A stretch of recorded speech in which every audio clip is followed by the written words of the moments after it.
அதே சமயத்தில் பக்கத்தில் ஒரு ரூம் இருக்கும், சைலண்ட் ரூம்னு போர்டு போட்டிருக்கும். அதை லைப்ரரியன்ட்ட போய் சொன்னாக்க அவங்க வந்து திறந்து கொடுப்பாங்க. அதுக்குள்ளே போய் உட்காந்துக்கலாம். அதுக்குள்ளே உட்காந்து போய் படிக்கலாம், படிச்சுக்கிட்டுக்கலாம், எழுதலாம், கம்ப்யூட்டரில் ஒர்க் பண்ணலாம். நான் சொன்னேன்ல, புத்தகம்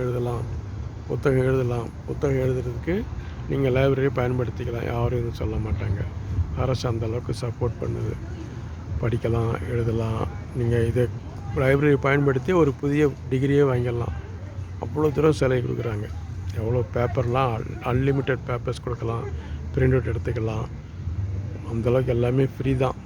அதாவது ஒரு தனி மனிதனுடைய திறமையை வளர்த்துக்கிறதுக்கு எவ்வளோ தூரம் உங்களால் முடியுமோ அந்தளவுக்கு வளர்த்துக்கலாம். அந்த பிள்ளைங்களை பாருங்கள், உட்காந்து சாப்பிட்டுட்டு இருக்காங்க. எல்லாம் பக்கத்தில் காலேஜ் பிள்ளைங்க தான். பெரியவங்கெல்லாம் வந்திருக்காங்க, வந்து உட்காடுறாங்க. அப்படியே ரெஸ்ட் எடுத்துகிட்டு போகலாம். இது வந்து தனித்திறமையும் வளர்த்துக்கலாம், பொழுதும் போக்கிக்கலாம். வயசானவங்களாம் இங்கே வந்து உட்காந்துட்டு நேரம் போக்கிட்டு பார்ப்பாங்க, படிப்பாங்க. அதுமாதிரி டெய்லி மேகசின்ஸ், நியூஸ் பேப்பர் எல்லாமே கிடைக்கும்.